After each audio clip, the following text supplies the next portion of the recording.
Yeah. You are tuned into Offering Something.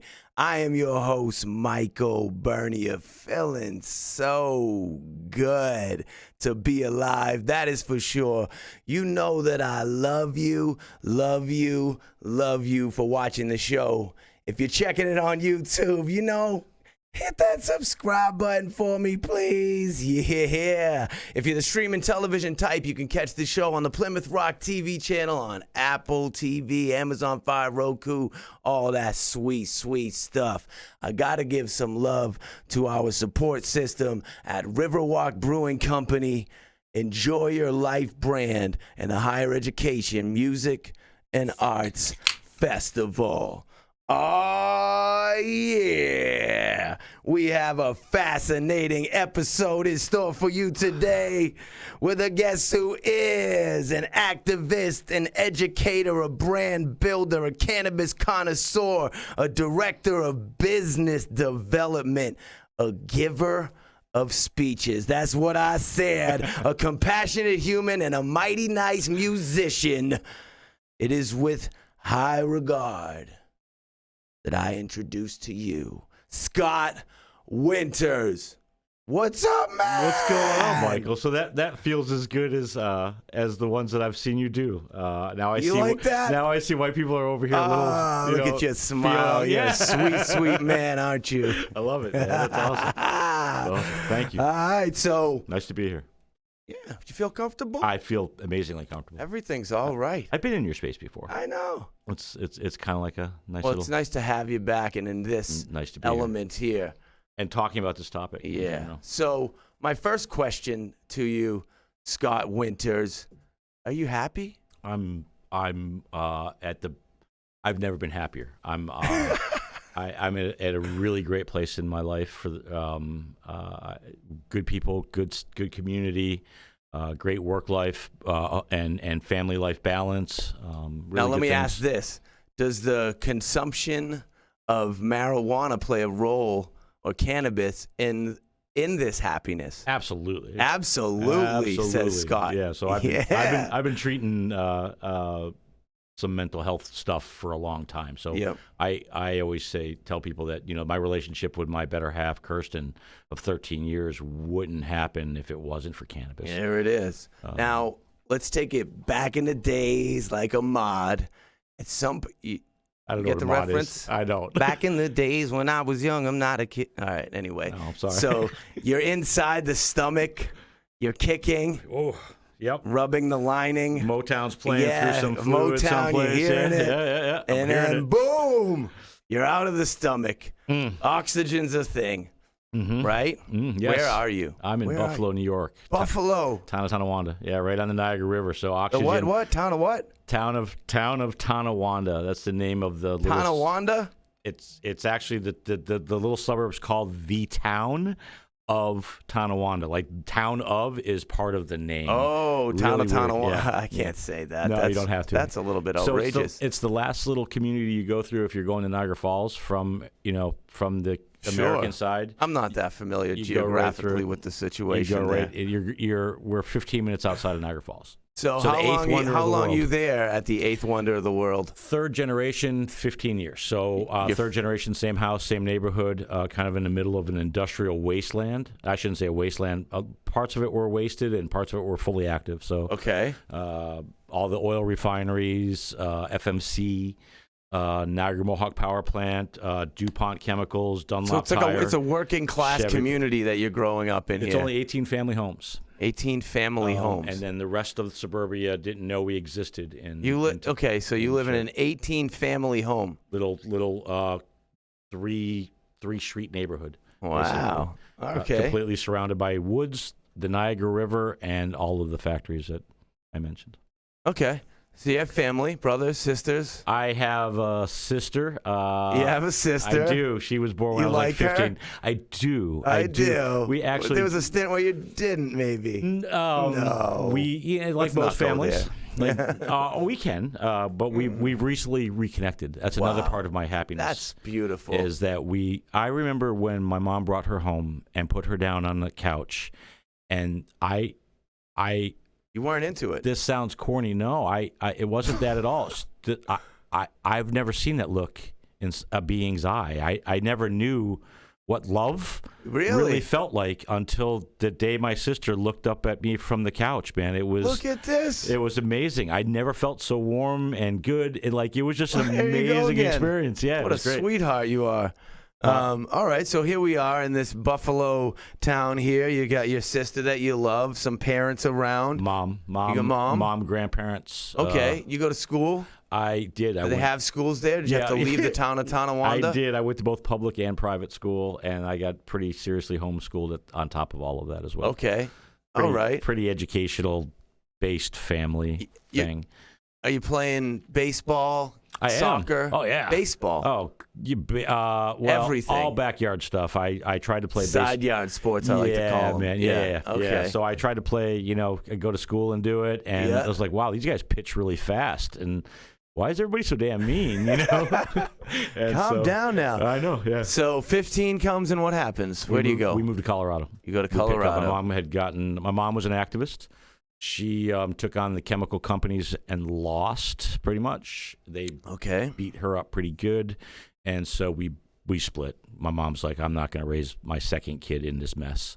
And so we moved to clean, crisp air, Colorado. Yeah, man. Yeah. It was quite the culture shock. And you're in high school? You go to high school in Colorado? I am in ninth grade by the time we... Ninth grade? Yeah, man. You sneak right in. Everybody loves I'm the new boy in town. Yeah. With the New York accent. Were you welcomed? Oh, yeah. Yeah, okay. Oh, yeah, almost too much so. I was 15. Almost too much so. What does that mean exactly? It means suddenly a single-parent mom could no longer keep track of her 15-year-old male adolescent boy. Okay. And then at some point, college happens, I assume? No. Maybe not. And then you come to, why are you in Massachusetts? What happened? So I moved all over. The air is so clean. I know. In Colorado. It is. I lived in a city that really wasn't built to my nature, and a lot of trauma-ish things. So I married my high school sweetheart, divorced, kind of went nutty for a little while, went out to California for about a year and a half, had a really good time with some really good people there. Went a little wacky. No kids. Doing all the wrong things that seem so right. It was so much fun. Oh, no, it was all right. It was. I had the Mohawks. I could still vote and own a gun, so everything turned out all right. I like it. There was no jail time then. There was not. And so I moved back home. California got a bit too fast. Yeah. And moved back to Colorado. And I was about 26, 27 at the time. And I suddenly realized that, actually, a friend of mine turned me on to a computer. I like details. What's the guy's name? Give me Neil this Van Cowenberg. What? Van Cowenberg. Great detail. You can't leave that out. I Van know, right? Cowenberg. Van Cowenberg. This is what makes a story. So longest name in the phone book every time. So it's V. It's I don't know if I can do it. You don't need to spell it. Yeah, that's good. Thanks. Yeah. Appreciate the thought. Thanks. But he was a Lockheed Martin guy. And we were all stoners too, and musicians. He hung out with I played in a band, and he hung out at the band house, and he turned me on to Windows 2, which is you had to still log into DOS and say Windows, and then your Windows screen came up. Look at you showing your youthful age. Thank you. Yes. And then Corel Draw 2. And there it is. So I suddenly... the vector design, I have a goal. That's your way in, graphic design. It was. That's exactly what it was. Wow, here it is. And so I got this. I needed to leave the environment I was in. Fair enough. And my mother and my sister and I had split up many years prior. Okay. There was a falling out. About the 15, 16-year-old age. Oh, righty. We'll get into that later on if you're cool with it. I am absolutely fine. It's great stories. So now we're graphic designing. I come to Portsmouth, New Hampshire to reconnect with my mother and my sister. There you are. Get off the bus right in front of the North Church. And then, so I'm living and working in Portsmouth, and I'm pretty much kind of, I'm still hanging out partying with folks, but it was time much more conservative. It was time to buckle down. It was definitely time to learn a skill. So let's fast forward now to CNA Stores. Well, that's really fast. Yeah, I want to go right to this. here and understand, okay, what's your title with the CNA Stores here? I am Director of Business Development and Community Outreach. You're one of the main humans in this operation. There's a founding 5 of us that we call ourselves. Founding 5. Founding Fivers. What does CNA stand for? Completely Natural Alternative. Completely Natural Alternative. Is that the truth? Is For everything the that most part, you are serving besides the packaging, I would say yes. Yeah. all of the colorings and all of the in the products? Okay, so like maybe the gummy thing. Yeah. You could have some food coloring stuff in there. The Massachusetts market's pretty particular, even though we're an immature market. Yeah. All of that stuff will work itself out. How about the capsule itself? Not the contents, but the capsule. What is that? I don't know. Yeah. No, that's a good point. I don't know. Is that a point? I wasn't making a point. No, I don't know that I am. It's something to look into. If it looked like I made an intelligent point, let's roll with it. So I look into and think about like the type of cartridges. Yep. Is metal touching the product? We don't want that. No. If how much plastic packaging? Most of the stuff that we wholesale everybody's product right now. We're not creating our own product, so I have to bring other people's product in to sell it. You don't have total control of that side of it, but one more time. We don't have to take CNA Stores. And one more time with what CNA stands for. Completely Natural Alternative. But we don't go by that. We go by CNA Stores. Okay. Period. CNA Stores. I love it. How about this here?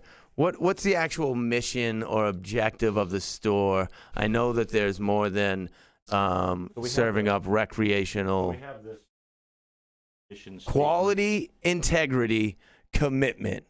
Yes. That's pretty much quality, integrity, and commitment. That's pretty much our mission. And we let's go through each one. Quality. I can see that quality product. Well, let's. I think if I tell the story, tell it. Let's do that. So. Put me in my place. Tell me the story. No, that's not it. I think I could describe I respect it. What we mean by quality, integrity, and commitment by talking about what we do. So we're a veteran-owned company. Yeah. Amesbury, Rob DeFazio. 3 of his kids have gone through Amesbury schools, local to the core. I'm Amesbury advocate from way back. Yep. We met by chance. He's a super kind guy, but nuclear engineer in the Navy. Yep. Commissions. I don't know if they call them officers or experts or just commissions guy. And basically what they do is they kind of go through the systems of a nuclear sub and they either break the champagne bottle or they say, no, you got more work to do. Right. And so him and his business partner, Billy Haggart, who's our other veteran. Billy Haggart. Is 4951. Haggart, Billy doesn't live in the area. But they've been business partners for a long time on other projects. So we like Billy. Billy's super kind too. You would absolutely love kind. I'm happy to hear He's pretty that. much written our HR SOPs. Just because he doesn't live here doesn't mean anything negative. No, he's super great. Billy, we love you. We do, and we look forward to seeing you at the next holiday party. Yeah, buddy. Nuclear engineer, they they got out of the Navy together, and then they started building data centers. So big ones, your large social media networks, your large telecom networks, even some government agency. These tech worlds that are slightly over my head, but comprehensible. They're the largest data centers in the world. Rob and Billy's company built them, and a lot of our other staff as well. Those guys. Those guys. And that company was run right out of Amesbury, Massachusetts. Look at Robbie doing that. Oh, Robbie, amazing human, and he's super kind the whole time. Mm-hmm. So super brilliant, humble, and nice guy. Humble, and like I could go in the other direction, but not with Robbie. Nope, you're right. That's good. So his next company he's is called Not with Robbie. He's our so. We have 2 retail stores. We have one in Haverhill, one in Amesbury. Our core crew that we've hired on, besides the group that we started all the paperwork stuff and got the machines and blah blah blah, set up a lot of the wholesale arrangements, But when the rubber hit the road and we started hiring folks, They painted the stores. If we didn't need a licensed contractor, like the counter that the bud tenders are standing behind, those same bud tenders built the counter. Yeah, so it's like a family. It's it's a true wicked family. Like everybody we hang out on weekends. We go to the pool. You know, we barbecue. And those guys have been doing a lot of. You go to the pool together? Yeah, there was just a thing last weekend. Oh, we had a thing. Yeah. They had some pool football. It was so good. I didn't play, but everybody that I talked to the next day was wiped. Like they were useless. But they had a great time, and I had a good time watching them. But yeah, it's very family oriented, and it's still high and tight enough. The Navy and the nuclear engineer and the data center thing. Right. So the professionalism is there. Things are organized. You guys are dead on in that. So much fun. Yeah. Like it's not as anal retentive and as OCD as it sounds, but like with the Cannabis Control Commission, we are held in high regard. We're going to talk about them. With them. They sent a news team to film us and our process because because you guys are getting it done right. Because and we're having a blast doing it. Like we're just not like you know what I mean? Those guys can be having fun too. They might enjoy this. You know what I mean? I didn't mean. So when you started if you're this guy, I didn't mean. When you started there, the stores weren't open to the public yet. When we started there, when you were on there board, was no stores at all. Okay, so we had rental the property, grit, the dirt, the sand, mixing the cement to build the foundation. Cornerstone Scotty, they should call you. Working off the couch. Yes. And then we got the Amesbury location. And we moved, the five of us moved into what's currently our dispensary. So we had our office. So what year was it when the 2019. 2019, so the Amesbury location opens? Nope. How? No, it didn't open until January 6th of this year. January 6th. Oh, no, the process is 2 years long at least. Okay, that's when you moved into the building and you have to have the building first. So you pay rent on a building for 2.5 years before they let you sell a gram of weed out of the place. Wow. And we paid probably 3 times. On that topic of selling a gram of weed, what do you actually sell out of this store? Out of either shop here. Grams of flour. We do concentrate. We have a huge edible line. We have a huge flour offering. Let's talk edibles. What kind of edibles? Like are people everything eating? From gummies to kind of artisan chocolates to caramels to we have the Levia guys. Yeah. So we have this. That's a hugely popular item too. Hell yeah. Shout out to those guys. Best. You guys rock too. Yes. And they do mad volunteer work with us too. So as far as community stuff, they're badass. We love like Levia. Yeah, we do. We do too. So you have liquids, you have all these consumable things, you have the flour, you have the oils kind of things, the cartridges, we have the oils, the cartridges, the raw concentrates is what I call them, the 100% cannabis extracts, which are just like your shatters and your waxes and your batters, which is just this shatters, like waxes, new batches. School hash, basically. You know what I mean? Now, how do you determine what products you're going to sell? Like it's first you pick the manufacturer. You pick a manufacturer, you distributor. Have a trust. Yeah, you have a trust. It's a manufacturer. You go right to the source. It's not like alcohol where you have to go to like. Yeah, there's no. Okay. You go right to the source. So are there a number of sources, and you typically choose a couple of them? Is there one source that everybody in Massachusetts is going to? Is there 6 credible options? Is there the option to go to an independent source? There used to be when I first started looking at the wholesale process, we were looking at like 4 or 5 different manufacturers. That's it. Like who? Like a Pure Leaf and Sierra and like Sierra Naturals, Holistic Industries, 253 Pharmacy. We weren't looking at Cultivate right off the bat. No offense, we got you now. Green Go Group. We have certain good people at out. Cultivate. Great people at great people everywhere. at a lot. So people in this industry are having a good time. Yeah, like they come from all other kinds of industries where they were miserable. The meetings are different. Oh, they're absolutely different. We don't have to hint around about stuff anymore either. They'd be like, "Yeah, you smoked that? Oh, good stuff." We don't have to play that game anymore. I love it. So you look at these their catalogs ultimately. You go test. And you test. You go test. You go to their dispensary. Now, is that legal? Yeah, I'm a customer. Okay. It's not like I'm putting on a company credit card. Or anything, I have asked a few times, but no, that's not going to happen. But no, you go in and you buy some product and you do a taste test. What's the hottest? Like, what sells like, oh, that is the turnover item that just is out of here? It's always flour is always the main focus. That's 50% of the sales? That's 60%. 60% of the sales are flour. Yep. Traditional, okay. And then you got your concentrate and your edibles and concentrate, you got your vape stuff as well. So then you've got your salves and your tinctures.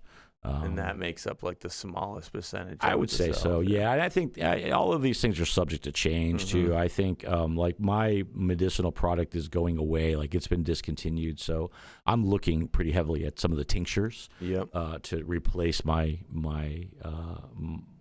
daily dosage thing. Right on. Not my nighttime hanging out with Michael thing. That's flour.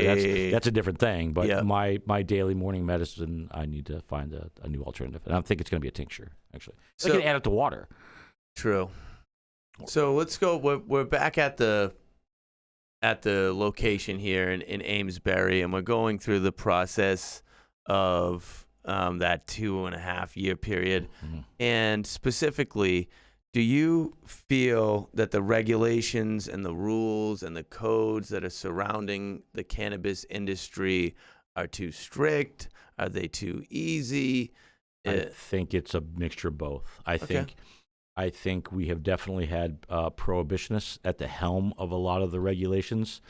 So things that are a bit over regulated, right? And then we have things that I'm really glad that we regulate. I'm real happy about the testing policies that we have compared to other states in our state, as far as product that you can trust on the shelves, and what's actually in the product, and proper labeling, and what's tracked. So it's tracked from seed to sale. Other states say it's tracked from seed to sale, and wow. So Massachusetts is on point like that. It is. So when that plant gets to be this big, it gets a metric number, and then by the time that stuff gets packaged and put into a container in my store, it has that number. Wow. Or a batch number. Ultimately, yeah, I can see that. Yeah, basically this plant goes into this group of plants that are now hanging to dry, and then it goes from there into edibles and all kinds of stuff. But it stays that batch number. Do you think it's necessary to have cannabis only available for sale in specific to cannabis locations? Or would you like to see it be even further normalized where it could be introduced into like the package store environment? Not as a connoisseur of the culture and thinking that it's going to get depleted and all it's going to get. So outside of that feeling, outside of that, I would say that I'd like to have a farm stand. Yeah. Okay. So I'd like to be able to do it because I'm always an advocate first. Yeah. I'm always, it's a plant.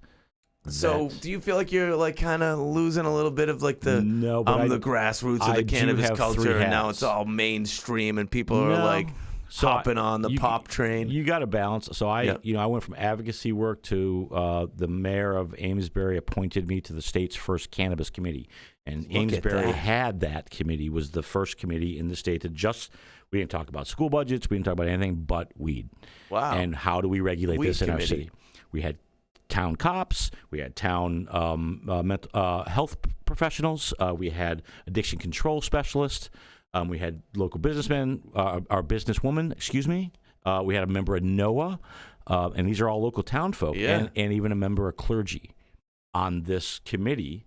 That we were an advisory committee to the mayor's office, the planning board, and city council.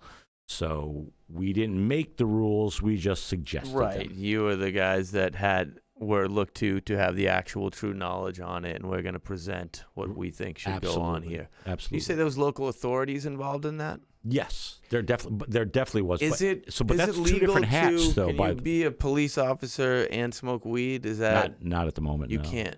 No, most of that has to do with insurance regulations too. It's got to do with the fact that they drive police cars that have insurance that insurance company or some other company that's involved with that specific police department has federal ties. So it would be problematic if you have federal ties, you can't be part of this at all. You can't go into your store and purchase. No. Then you're flagged. You're out. You're fired. No, yeah. I mean, it's not really that instant, and it's not really that. I mean, it's not like that license is going to come up because it went through my system. Yeah, I got you. It doesn't do that.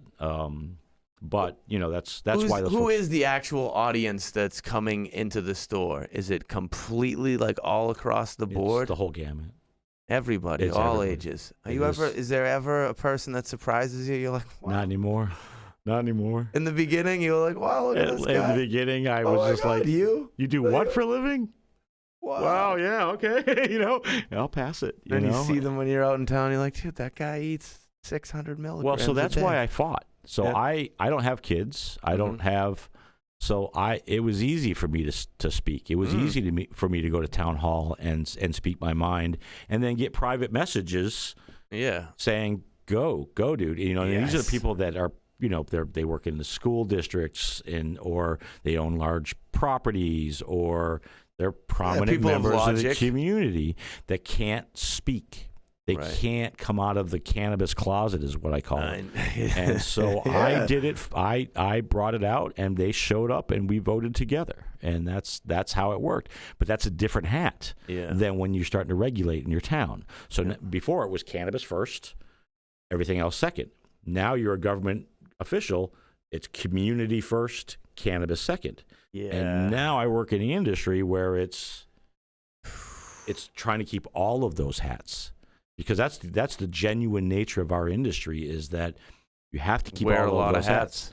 I do, and I love it. I think it gives me a great job of it. Thank you. Yeah, thank you. Honestly, I think having a depth of knowledge of any subject is, it's valuable. Absolutely. So you use cannabis every day. Every day. Every day. Every day. Now, aside from recreational usage, what would you one more time say are the benefits to you? I treat mental health. So I treat mental health with your cannabis usage, and you've seen great improvement from this. I do. So I deal with deep depressions and PTS. Okay. Again, my most relationships after my divorce, from then till Kirsten, which is from 23 sabotaged them weeks. And this is done. This is over. Right? There's just like a hair trigger to nope. And so in it that gave me patience. Okay, it gave me some coping mechanism. It did. It gave me a way to stop. Don't be so reactionary and think about some things. Yeah. What I used to tell people, what it does to my head is, I could get up in the morning and do my whole day, like just rock through a business day, right, and or a work day, out on a roof or whatever, right, and 5 o'clock. What used to be all of these different pathways where I could think about this, I could think about this, I could think about this, I could think about this, suddenly are closed. And it's just this big mess of garbage that I just can't get through. And then what cannabis would do would be open it back up. And it would allow me to separate my thoughts. And and that's huge. Yeah. That's huge. Have a more level-headed observation or perception of the actual situation. Yeah, and be more thoughtful throughout the entire, like all of the, Cannabis makes you kind. I'm talking born kind, but I was born kind. That should be your T-shirt or your forehead tattoo. I was born in. I mean that was my nature as a child, right? Before cannabis ever was a part of my life. I wasn't an early cannabis consumer. I built up enough scars after that in life to where it just helps with that, and it keeps me back to my childhood part of my life to where I can be kind and understanding, and I recognize you as a kind individual, just so you know. That's the interpretation from my side of things. Kirsten lives with me. Let's go back to the CNA stores here. Are they a success? Absolutely. It's absolutely working. It's a hit. Yeah. Yeah, and in my hometown, in our home city, people love us in Amesbury. And it's like after all that work, and I didn't mean to be in this industry, just to be clear. So I was a visual designer. I had left my business. Last time we had spoke, I had my own business. I left that and gone to work for corporate America. I was in IT. That's not so you.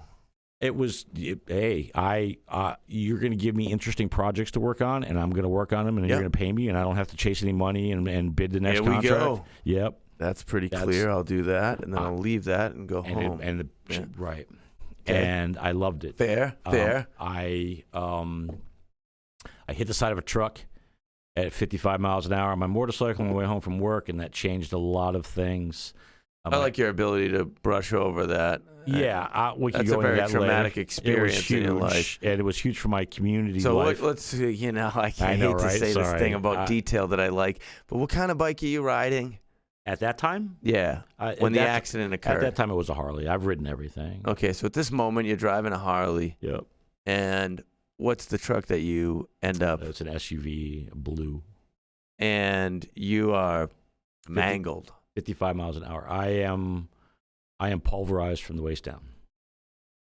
I put the gas tank through the middle of my body. It blew through the front of the pelvis and broke out the back of the pelvis. The bike had grabbed a hold of my left leg, which kept me on the bike. So I took the full brunt of that 55 mile an hour dead stop on the gas tank. And then witnesses said it looked like inertia popped me straight up. And when it popped me straight up, it tore the foot, detached the foot from the left leg, attached 2 of the toes from the left leg, and pulverized 4 inches of bone on the left leg. And then I closed my eyes on impact. I opened them to see her roofline. That's how I know the pretty blue paint. And then came flat down face first, put my head in my hands, and landed on the pavement and couldn't walk. It felt like somebody kicked me in the balls harder than I'd ever been kicked in my life. Yeah, man. And it kind of felt I'd say so. It kind of felt like I just needed to stand up and go, give me a second. You know that thing? That's all I felt like. The body's amazing. I felt none of that. Yeah. I felt none of that. So this process of healing from that was how long? It's ongoing. It's ongoing. Yeah. So do you have your own foot? Yeah. It's yours. Yeah, I got that's the one that came off. Yeah, it broke off. So it wasn't severed. Okay, I got you. It was like that Joe Theismann break. Yeah, Remember that thing? I got you. It was like that. And how about the other toes that? Those 2. Those are screwed on. They were. You got some screws in your feet. I've got screws. I got plates in my leg. I've got 2 screws, big screws in my back, like just under my spine, on the back of my pelvis. I had 2 screws removed that I broke from playing drums on my rehab. Really impressed my surgeon. You. Lucky. What a thing you've been through. So does this change you as an individual? I mean, that's... Yeah, it makes me never want to live anywhere else but close to Mass General. Really?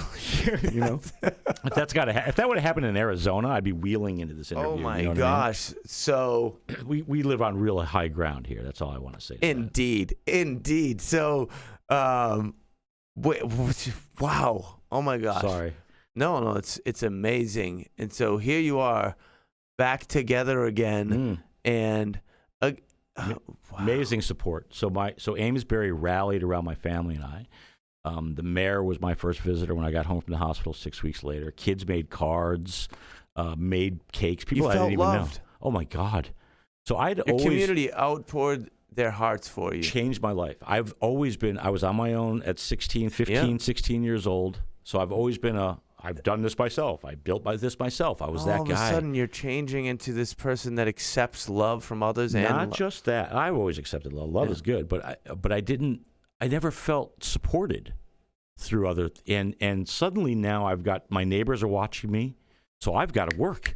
I can't lay around. I had a metal ectoskeleton screwed to me for 3 months, and I couldn't leave. I had to stay flat in the bed for 3 months. I could wheel into the wheelchair to use the restroom, and about 30 minutes, 45 minutes a day could play my drums, which helped a lot. Yeah. No weight bearing. You can't put any weight on your legs this whole time, right? So you can't let your neighbors down. Right? You can't let them. Who wants to do that? You can't let the mayor down. They all told you got this. You got to do it. And so I realized, and I beat my prognosis by 30 days. like I just rocked. And I'm not bragging. You should. I know that you were dedicated, committed, driven, put in the work. I know that it weren't ready to just lay down forever. But it wouldn't have been that way unless I had the neighborhood support, right, the community support, because they were watching and they were cheering me on and they were egging me on. Now you're committed. It wasn't you for can't them, let them down. I'd been whining. You know what I mean? At least been some of that. Look at me. Yeah. It would have been some of that. Yeah. Whether that's not my personality as a whole, but that seeps in. Yeah, of course. But when you got people watching, none of that, you got to go. Go to you work. did it. Yeah. Yeah. You know what? With an amazing woman, an amazing family, and an amazing community. Absolutely. Like a gift? I would love a gift. Would you like one in return as well? Oh, golly, I don't know. Do you want to do yours first, or you want to do mine first? Wow, look at this. Right? It's like a holiday party going on here. Isn't this sweet? Hold on. So I've been watching his shows, so this is how I knew this gift thing was coming. Otherwise, I wouldn't have been prepared for this at all. Well, that's nice. Thank you. Thank you for doing it. I think it's nice that you start this tradition. I feel like there's always a really pleasant, loving vibe associated with gift giving, right? Well, and it shows you put some thought into the person. Yeah, think about you. And look at that. You totally think about me. Right on. Yeah. Olivia Lynn. The Levy guys are going to love this. Right on, dude. Yeah. And, of course, you enjoy your life. There you go. You got to have that as well. Love it. I think that'll do that. Looks like... Let's go. Let's go through it here. You know how I roll here. There you go. Look at that. A little beard oil. Polo beard oil. Look at that. Oh my God, I'm 15 all over again. That's great. Right on. You got that hair there, I got that. Soften it up, brush it nice. It's basically hiding a fat chin. You look great. You look great. For 52, I'm hoping that. Wow, age revealing. There, that's a women's T-shirt. I know you have some ladies in your life. It's a One Love designed by Aldous Collins. Is he local? Sweet human. Is she local? He's South Shore. Is he? Yeah. And he's a good human, musician, artist. I love the styling. I know you do. Absolutely. That's why I put it in there. I'm like you have said, a hard time giving it to involved. Kirsten, even though she. Let's go. Let's see what else is happening. What do we have there? That's a tank for you. That'll fit me. Come on. That'll work. I haven't hanging out around the house. I haven't worn a tank in a while. I know. I knew I was motivating you to wear a tank top. See what happens. Hey, whatever. Nothing matters. We know this. And that's a T for you, for the lady in your life. Yeah. He's like, why do I get the tanks and the ladies get the T's? Well, that's what's happening. That's all right. Because that's what's happening. I'm drying my laundry on the way over here anyway in the car. I know. In my car window. I like that about you. We can relate there. There you go, a CD. Great CD. Look at that. Do I still have a CD player someplace? Ooh, maybe. Actually. I do. We all do. I'm sure you have some sort of brand new fashionable car. A nice neck gaiter. Is that what these are? Yeah, man. Awesome. Yes. You know what? The whole pandemic, I wanted to order one of these, and I never did. Oh, my gosh. Now I have one. Now you have it. Without the ordering process. Without the ordering process. And people are still, I find myself. And these are good, even, yeah. It's nice to have them. Yeah. It's nice to have them. And then another T. That's a tank. What's a tank? An Involvement Music tank. Involvement Music people love you. Oh yeah, I'm gonna love this too. Yeah. So I want to have you guys 420 of next year. We'll do everything. We love you. I would. I'm gonna look forward to make something so nice come to be. Some CDs from people that mail them in. You know. I know you like music. I do. I love music. Oh, these are cool. Right on. Yeah, but it's CDs. Maybe you don't have a CD player even at home. I do. You do. Yeah, we gotta figure it out. Okay. A floppy drive. Dude, we gotta a disk drive. You know what I mean? Once you put it on the computer. Okay. So now there's yours. Look at this. The returning. So there's that one. He's gonna outgift me because. No, I'm not. No, I'm not. I see what's happening here. Look at me. I'm smiling like it's a holiday. What do we have here? Look at this. Is that the thick one? Okay, so wow. This is for your beer, and for you to think of us. Now, if that center pocket has a koozie, if you'll notice, see that little where the bottle opener is? I feel it. There's a koozie in there, so you can keep your beer right in your center. Next year, this time, Are we seeing the koozie in there? Isn't that cool? So basically, just slides right in. Oh yeah, look at you. Thank you. You're welcome. Thank you. You're welcome. Thank you. I'm honored that you'll have it. And I have it. Have it. I will. Have it. I will. And if you don't find yourself, you feel free to re-gift as well. But these are definitely for you. A beautiful T-shirt. Yep. Quality, integrity, commitment. We've touched on this topic. We have. Here we go. Here. Wow. You are outshining me with the gift. I am not. So that's just swag that you can hand out to other people too. Okay. I see that stuff. If I you see this thing in here though. This looks like it's from me. Oh, that's a cup. Don't worry about the cup.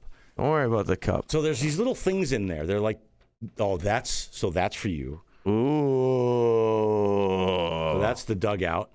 We have those things. Those are hand sanitizer, and they fit in your pocket beautifully. So look at that. Keep a clean hand. Isn't that great? It is slim. Yeah, and it smells. Smell it. It smells fantastic. It does. I have a little issue with like things in my. I don't like too many things in my pocket. I know. You don't have to put it. When I sit there, every time I get to a location, all the stuff comes out of the pockets. Yeah. Otherwise, it's poking in you. Yeah, I don't know. I'm being honest here. I appreciate that. If you feel that you need to re-gift and but as far as carrying hand sanitizer around, that's a good size. Well, it is, right? It is. And then that's the product. This is the product. So I know you're vegan. It's a bag of product. Yes, I am. I know you're vegan. Yeah, I mean, I wouldn't put myself in a category, but that's the diet that if you had to put it somewhere. All right. So those I'm edibles. A free man. Are gluten-free. They're vegan edibles. Eddie's all Tango for peachy mango. So they are all hybrid. They are all created out of distillates, so they're non-effect spaced. Look at this. Smashing passion. Wowzer. Vegan, gluten-free, dairy-free goodness. I love you. Those are Betty's Eddies. Oh, my gosh. Betty's Eddies. And there's some sativa. From Cultivate, baby. Wow, from Cultivate? Yeah, man. So yeah, good people. I spent some time with them. Ooh, nice. Smell that. I'll send them. I haven't opened that up yet. Let's see. Oh, gosh. Is it good? Oh, nice. Boy. I'm good with just the face. No, what? The face sold it? The face sold it. There we go. Look at you. Thanks for the gifts. Thank you so much for the gifts. Thanks for having me. It's so nice to be welcome back in your home again, man. So here I am. It does smell fantastic. I walk into a CNA store. I've never been in before. I've never been into any recreational. This is an example. I'm creating a hypothetical situation here, Scott. Yep. I walk in to a CNA store. I've never been in. What do I expect? I'm a little nervous because I'm like, So Amesbury and Haverhill are two different stores. We have, and they're both the same. Let's discuss Amesbury first. So Amesbury is very small and intimate. Mm-hmm. So it's very close. Walk in and Scott's looking at you. We all know each other's name. Oh no! It's such a fun vibe. You'll love it. You absolutely love it. It's a fun vibe. First time customer. Music's playing. Yep. You run your ID. You go back to the dispensary. People are greeting you right off the bat. You get there. You have to run your ID. Yeah, you get there. Do you have like a meter greeter? We just have a reception area. You come in the front door. You talk to the receptionist. You just give the receptionist your driver's license. We run it through our little ID thingy. Yep.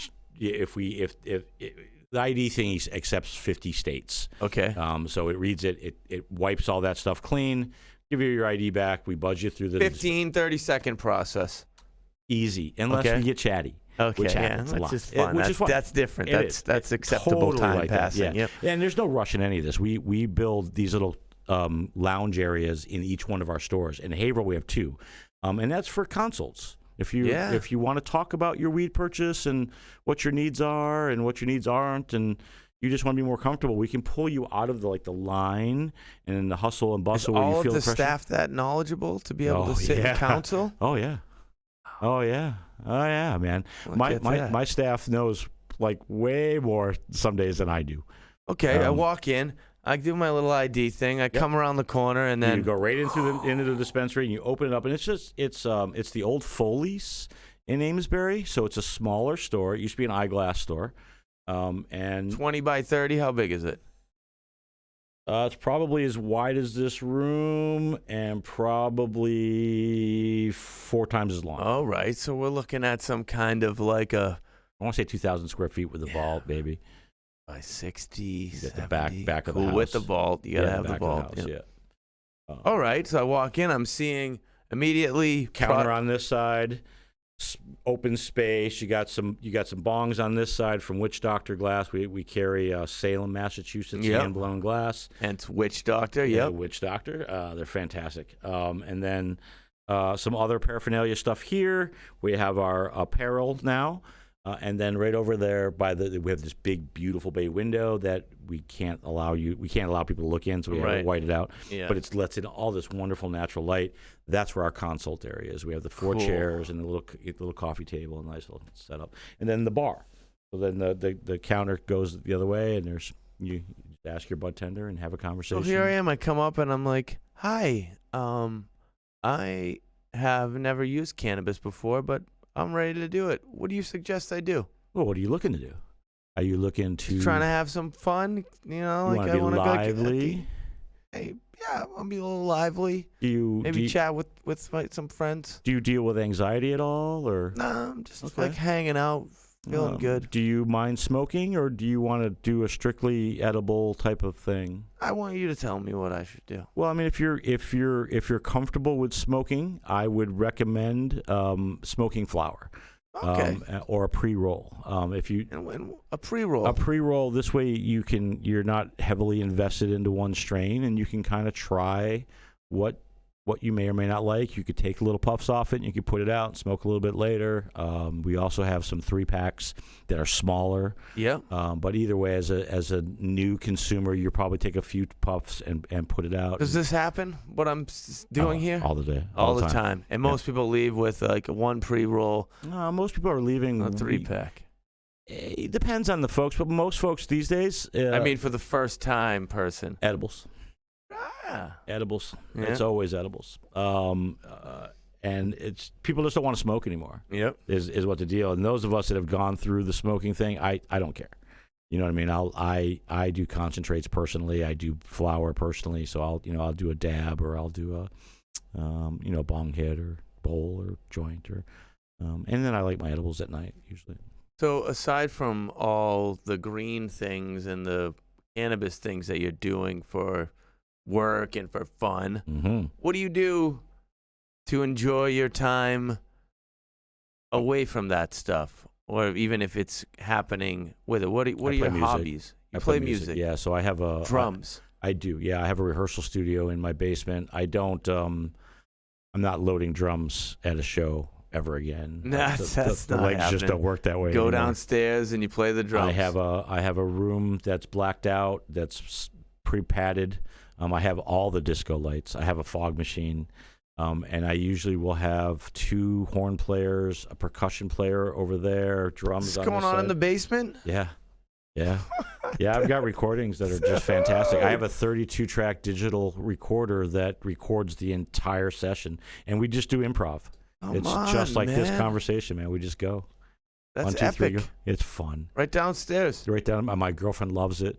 Your girlfriend loves it. Oh, she does. Look at you. And we play at low volumes, too. We're not really loud, so she can still watch NCIS or whatever. She can still watch NCIS, Criminal Minds, all her jams up there. Yeah. and listen to a little funk jazz going on in the background. Oh, my gosh. I love it. That's good that you have that in the house. So I do want to talk a little bit, if you don't mind. No, I don't mind anything. What do you want to talk about? So, we talked about weed. That's my next question. What do you want to talk about? I want to talk about the philanthropic work that we do. Let's do that. I think the thing that really sets us apart, besides that we source really good weed, when we start growing, it will be a top-notch. Just like, everybody wants to do the same thing. So, but we're more than that. We last year, 2020, we did 460 community service hours. How many? 460. Okay. We started off to 2020 with 5 of us. About midway through the year, we got to 25. So those are all hours. Those are all labor hours at either handing out cases of food. We have one of our coworkers that does maintenance. So we do homeless. We do an endowment and work with a VNOC, which is Veterans Northeast Outreach Center in Haverhill. they do homeless veteran stuff. And so they provide housing, and so we were doing some of the maintenance on that. When I say we, I mean Tom, actually. Tom would go in, and anything that the licensed contractor doesn't have to do, he could do. And handing out food. We do a Snow Angel project, which bookended both ends of the year, where we dig out 40 some odd, like 45-ish seniors in 2 different communities. We do 28 in Amesbury, and the rest are in Haverhill, where every snowstorm we go. My CEO goes to Haverhill, takes usually one of his sons. Yep. And they go to Haverhill and they dig out 20 some odd, and I take a few people here in Amesbury, and we dig out the same. We get a list. But why? Because it's a loophole. There's a gap there. Nobody helps those folks with that. I mean, but why are you the ones that are helping? Why? So I started. What is in this for you? Why are you helping people? That's a really great question. Yeah, why are you helping people? So why? Philanthropic, military background. We all have this. Yeah. I've volunteered time to my city. We all have that serve type mentality, but the Snow Angel thing I started in 2015 as an individual. Now, most of our philanthropic work, we started as individuals, and then when we formed a company, now we've got resources all day long. Yes. Let's hit it, man. Yeah. And so back in 2015, before the accident, obviously, I was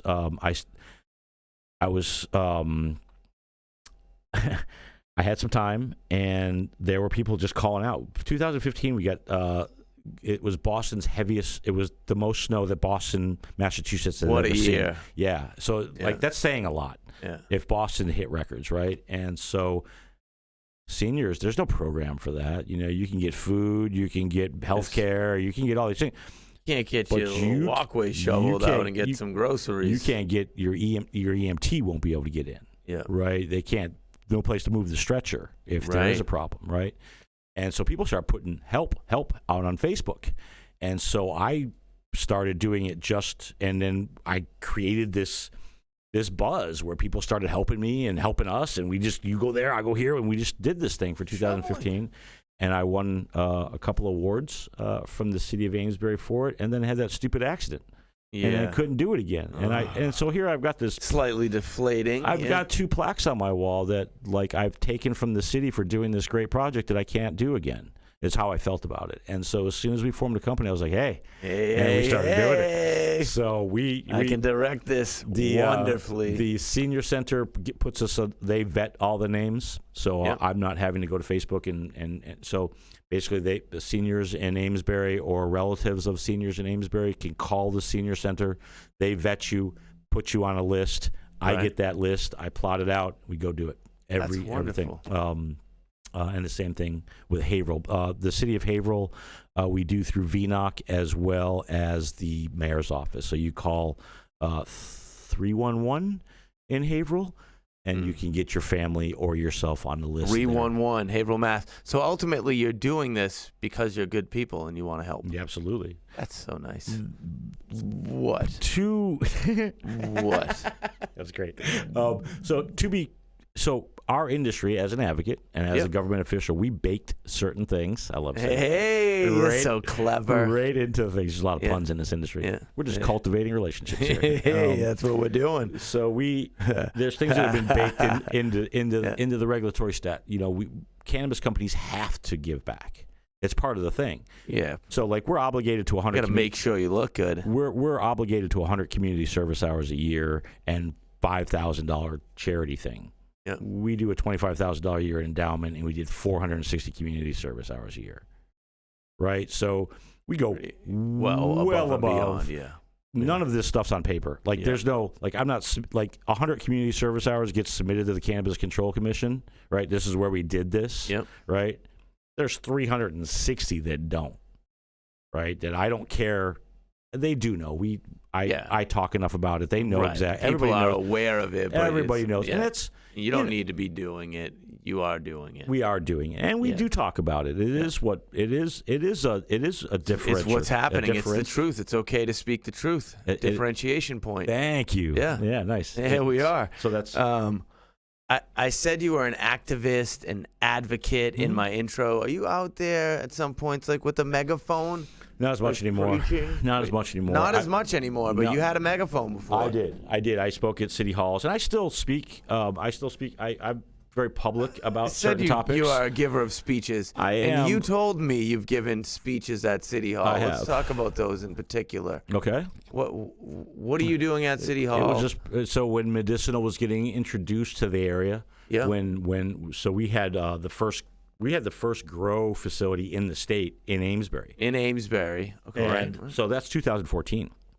And so the uproar of and they're the minority. I'm just gonna say the people that didn't want this thing were like they were the loudest talkers. Yep. And so there had to be a voice that the antagonists were the biggest voice. They really were. That point. They really were. And so I think the silent majority, and I hate to use that term these days, but the silent majority were those that's like, just let them grow weed, man. What's the big deal, right? And so somebody had to get up there and say, what's the big deal, right? Yeah. And so that's what I did for a bunch of years. Wow. Enough to where you played a part in that. I made the paper enough. Yeah, I made the paper enough. You've seen my face before. Which was the problem. I blew my Google search. My Google search literally went to pot. And so corporate America wanted nothing to do with it. This guy's out unless it's the cannabis industry. I was driving Uber. Yeah. I was driving Uber for 9 months, and my CEO's wife got in the back of my Uber, and that's how. That was two plus years. That's how it works, Scott. That is exactly how it works. Yeah. That's so beautiful how that worked out. We did that so nice. We skip around. So I asked, we've covered a lot of these questions here because our conversation is so wonderful. I asked the same question to our friend Troy from Levia. Do you think if everyone or more people or everyone, let's say, was a cannabis user, that our chances of attaining a world full of peace would be more credible? Absolutely. You do? I do. You think that cannabis that's exactly why I've been fighting for this. Absolutely. Peaceful behavior. I do. We are a nation built on unpacked trauma. We built our principles, our morals, our ethics on things that happen to us. Right? And we see it every day. We get on the highway, we get on the roads, and people don't like one another, man. We have a hard time dealing with each other these days. Yeah. And we need something we've always needed something to be able to root through that, where I said about, we need to open our pathways again. So with all of this, you would encourage people to use cannabis. Yes. Call me the Pusher Man. I don't care. Hey, Pusher Man. Right? That's a good funk song. My players love to mess with me with that song. They're like, "You're definitely the Pusher Man." I like it. Yeah. So to be clear, I never sold weed prior to any of this. No illegal activity in this world. I purchased. But you really weren't a pusher, you got man. Bros, right? You got bros that are like, hey, while you're there, can you grab me you pick up a half ounce rather than a quarter. Got a little extra. Passed it off to your homie. Made an extra $5 for a little sandwich at right, because I drove, right? I had to put gas in the car, right? I risked my freedom. Yeah, right. So honestly, but yes, but no, I never was like. I tried when I was young, and so we had this friend that was dealing other things, and he got really paranoid, and he dropped off 2 pounds of weed at our apartment one day. He's like, I gotta go, they're watching me, and he split 2 pounds of weed. We didn't know what the hell to do with 2 pounds of weed, so we started to try to sell it, and I didn't know what the hell I was doing numerically speaking. I sold a quarter pound for $140. Wow, somebody. Yeah, that guy never came back. I never saw him again. So, I think you're aware of the reason you're here in this room today. Me and you and our first guest. Which those little guys will make caterpillars that will root in your bud of your outdoor plants and cause. Oh no! That's a beautiful animal. Yeah. They are. Don't stress it. It's gonna be all right. You've already found the resolves for those situations. So here we go again. The reason that you're here in this room today, right, is because of two main reasons. Scott Winters. Do you have a middle name? I do, Alan. Scott Allen Winters. Do you have a nickname? Several, depending on the people, I guess. Scotty, several, depending upon the people, I guess. Alan Winters. Thanks.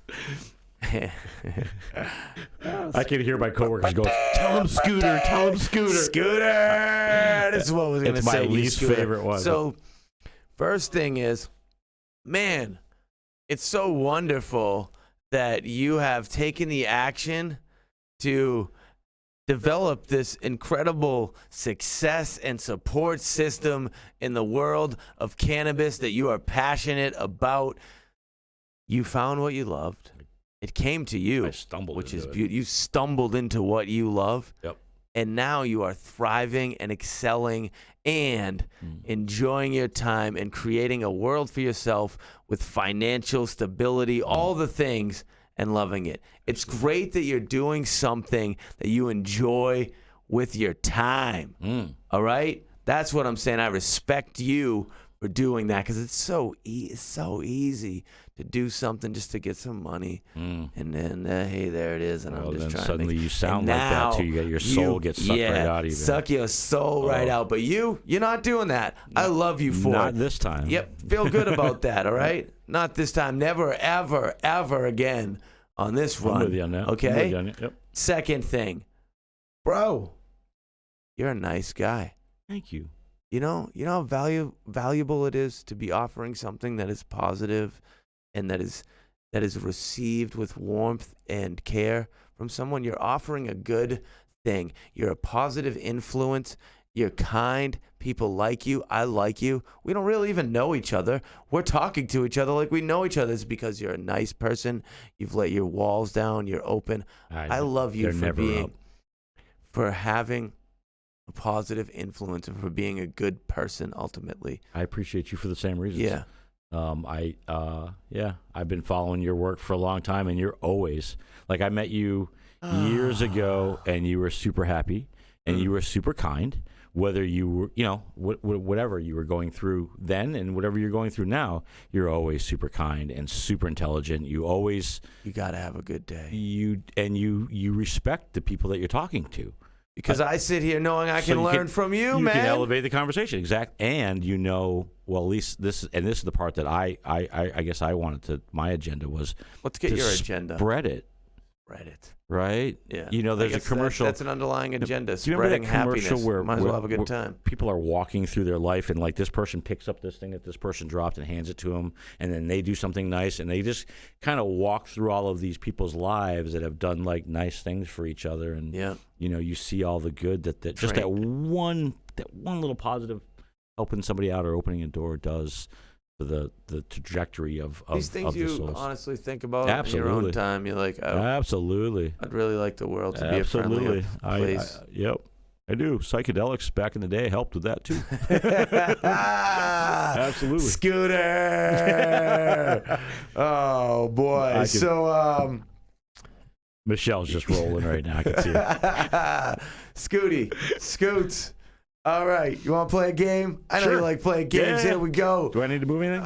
You don't have to move anything. Okay. This game is just. Oh, I remember called, this. Yeah. Here we go. It's called Fast, Fun, and Not So Smart. You know what? It used to be called Fast, Fun, and Dumb, but I thought dumb was negative. So Fast, Fun, and Not So Smart. It's fast because I'm going to be asking you questions quickly. Fire, make it feel like something's going on. It's fun because that's what we do. We have fun, don't we, Scooter? We do. We have fun, and it's not so smart because you're not really putting any thought into your responses. You have to be comfortable with just saying the answer. But did you put thought into the questions? Very limited thought into this part of this operation here, okay? Cool. Yeah. And you'll realize that after a couple of questions. That's why it's fast, it's fun, and it's not so smart. And today it's with Scooter, Scott Allen Winters, Sawman. Oh, man. I like that. That was not bad. Here we go. Fast, fun, and not so smart. Scott Winters' favorite way to consume cannabis.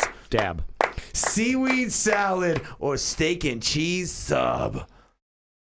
Ooh, that's a tough one. Thinking too much. Seaweed salad or steak and cheese sub? Gotta pick one. What are you picking? He goes with the seaweed salad. Is it real, Michelle? Will you live in Amesbury for the rest of your life? I hope so. You hope so? That would be nice. That would be a good place for Scoots. All right, here we go now. If you had to eliminate one state in the United States of America, what state would you choose to eliminate? It's Florida. not fair. Florida. Florida's gone. Oh, I've just lost so much work, and I love it down there. Sorry. Oh, my gosh. The whole state is built on a coral reef. It's like Plum Island, but like a little. You know, if they dig down, literally like. This is a game. This isn't that point. Sorry. Surfing the internet or surfing on the ocean? Ooh, surfing on the ocean. Surfing on the ocean. I do the other more, unfortunately. Scale of 1 to 10. How satisfied are you with your position in life? 10. 10 in it. Look at this guy right here, living a dream. You happy you came here today? I am always stoked. Yes. Yeah. I looked forward to having this conversation. Was it a good decision? I just looked forward to the conversation. I've had a great time talking with you. I definitely could do this forever. So all right, let's just go forever. So you have a family and kids. Kirsten's waiting at home for me. So how do we connect with the CNA stores when we're out there on our social medias, occupying our lives by flipping through the little screen situation, the Black Mirror thing? What is it? What's the Instagram at? The Instagram is CNA Stores Inc. and the Facebook is actually that's backwards. Facebook is CNA Stores Inc. and Instagram is CNA Stores. CNA Stores yes. and CNA Stores Inc. Yes. With a C, not to be confused with a K. Yeah, no. Yeah, you know, people might think you're selling tattoos over there. That is, yeah, that is weird. You know? I didn't want to make it clear. Yeah. Who do you want to give love to as we take off from here? We love Billy. We love Robbie. I love my better half. You love who? My better half. And so she, she's a struggling artist. Yeah. To where we are today. She's been at my motorcycle accident. She cleaned my wounds for weeks. Kirsten Muse. She's a Newberry girl. Kirsten. Yeah. Muse. Her family has a business in Newburyport for years, and she's from the area. And she's the reason why I'm here in Amesbury. That's so much love right there. She's fantastic. She's mine, but she's fantastic. She's mine. Yeah. No possession. No, I didn't just saying. No. Just saying. Oh, man. Well, I mean, I feel great. I've enjoyed my time with you. I appreciate you, and I appreciate your time. Is there anything else you feel that we have not touched on that you want to make sure people are aware of? Aside from how beautiful you are. What? How are you? I'm good. We've talked a lot about me. I feel good. That's what we're doing here. You feel fantastic? No one needs to hear anything about me. We're here for you, baby. I do. Look at you. That smile, everything about you. Trying to be less self-absorbent, and you have to this is your time. You're like, soak up. This is the ego moment. This is what's supposed to happen here. We love you. It's about you. It's okay. It's accept compliments, all the things that I like to say. It's all right. Those are always tough. It's all right. Once in a while, you can pat yourself on the back. You can. Grown men aren't coming up to you, telling you how awesome you're doing. I'm doing this because I'm representing the people that think it but don't say it. You're going to die one day, and it deserves to be said to you. Epitaph. Yeah, smell the roses. That. You're doing a good thing. People like you. All the nice things. You're a good guy. All the things you ever question. This is what people think about you. They don't say it because I don't know what happens in this world around you. We get busy, man. We get busy. So I'm saying it so you're aware of it. I appreciate you taking the time and the energy to do so. Yeah, and I'm seeing it from afar, and I can tell this. So the people that are close to you, they love you even more than I do. Yeah, I bet. Definitely got some history there. Well, that's it. That's my ramble and rant. This is Offering Something. I am your host, Michael Burney. It feels so good to be alive, even better now. That's the truth. A lot of love to our sponsors. Enjoy Your Life brand. Definitely check enjoyyourlifebrand.com. Thank you to Riverwalk Brewing Company at Riverwalk Brewing Co. Higher Education, Music, and Arts Festival. You're so good. You're so good. And, good. Like I say, you love the Riverwalk Brewing Company. Yeah. I just sit here and beg you to just click the subscribe button. It means something. That's it. if you're on YouTube. Smart move. It's peace and it's love. Remember, you decide what you do with your time. You decide how you feel. You might as well feel so good and do something you love. If you do something you don't like, just don't do it again. Check it off the list. It's over with. Scott, I Michael, love you. Love you too, man. Thank you for being here. Thank you for having me. Yeah, it's been a peaceful experience, as I assumed it would be. All right, that's it. I love you. Scott loves you. Peace, y'all.